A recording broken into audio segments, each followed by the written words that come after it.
Hello everybody. In this video, we're going to be talking about the negative exponent. Okay, so for me, there's a reason why we separated this when we went over exponent rules.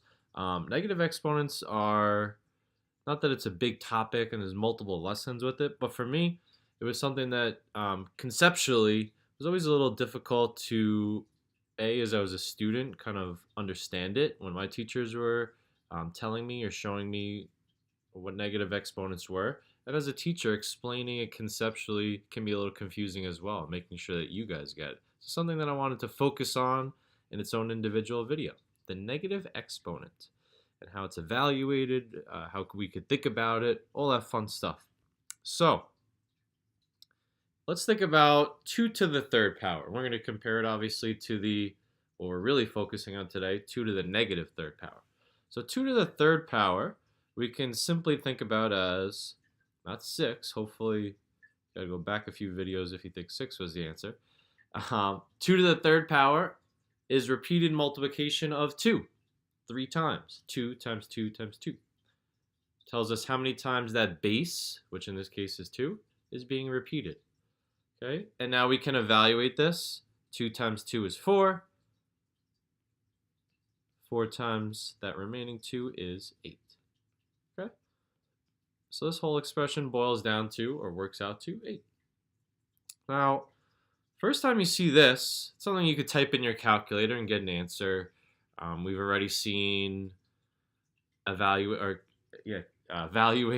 when we did graphing exponential functions. You learned, you typed this in, or you used a table, and you got an answer. You didn't really think too much about it. But if I took that calculator away, or you were asked to answer this on the spot, how would you go about even mentally thinking about what this means? There's a negative sign. Does it just become negative 8? Let's see. So what does 2 to the negative third mean? It doesn't mean anything with a negative sign, even though there's a negative sign there. It's not like we just simply negate our answer. So don't pause the video thinking that that was the case, or end the video, I should say. 2 to the negative third, how we're going to think about it, and this is something that my teacher, I had a few teachers that were good teachers, but they kind of just told you what everything was and didn't really explain or go into anything, which is why I try to do the opposite and show you guys how and why everything works. They were kind of just like, hey, here's the rule, do it. I'm never going to explain to you where this comes from. With negative exponents, I did have one teacher that came up with a good trick, which I've used in the past. There's a little plate in the back of my room that's still there from a student like 2 or 3 years ago, that spins around and has this rule on it. It's called the elevator method. She basically explained that negative exponent was like a ticket.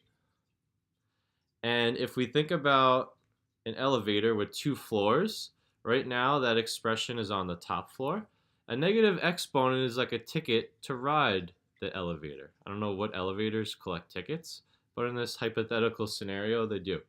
So since the 2 has a ticket, it's going to ride the elevator down, and it's going to now be, if we want to call it like the top floor in the basement or something, it's now going to be in the basement. Since it used the ticket to ride, it loses its sign, and it's now simply 2 to the third power. Obviously, we don't just leave that top blank. This is a little bit neater. A 1. Kind of almost like a placeholder. Not that the 1 is switching place or riding up. We're just using 1 as, hey, there's really a 1 in front there. And that's our numerator in this case. So now we can evaluate that using what we just saw as the very first thing in this video. 2 to the third power is just 8. So simply, 2 to the negative, or maybe not so much, 2 to the negative third power is equal to 1/8. Whoa, that's kind of weird. So we have this connection with, if we want to use the word reciprocal, maybe, not so much, but sending to the bottom or the opposite side of a fraction. Negative exponents, we have the possibility of fractions coming into play. And like I said, this trick I liked. It just always worked in my brain. It's something that 10 years ago, 15 years ago, my teacher showed me, and I'm still using it. It still works for me.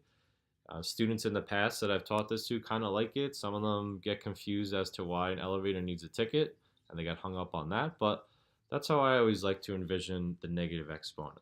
So in general, the rule with negative exponents can be explained as such.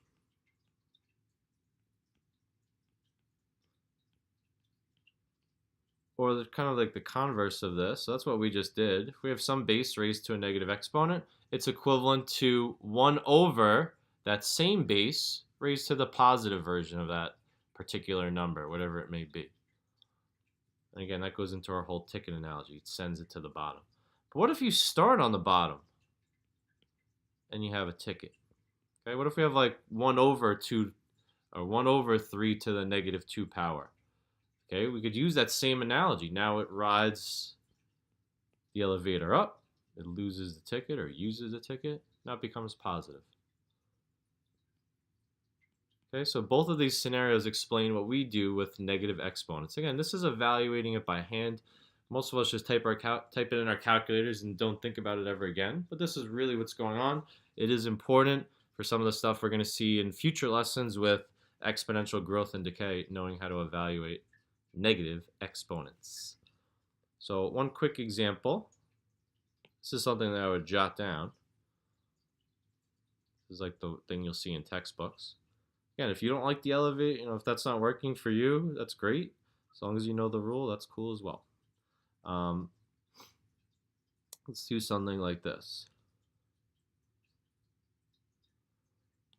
We can even kick this up a notch. Let's say we want to do 1/8 to the negative second power. Okay?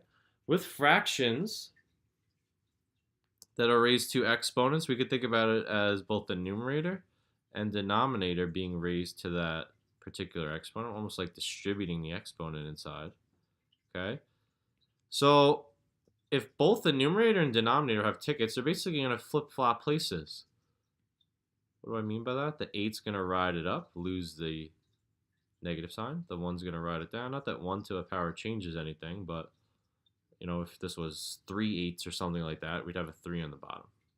Okay, 1 squared is just going to be 1. So dividing by 1 basically is going to drop out or go away. And 8 squared is 64. Okay. Negative exponents, reciprocals, things flipping over. If you're in the denominator with a negative, you ride it up. If you're in the numerator with the negative exponent, you ride down. Okay, this is a quick little short video, or meant to be quick. I hope you got something out of this. Negative exponents, elevator trick, whatever it may be. This is what's really going on behind the scenes when you type these things into your calculator. If you have any further questions, please let me know below, in class, email, anything like that.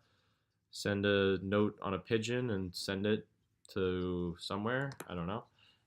Let me know if you do have a question. Thank you guys for watching, and have a great day.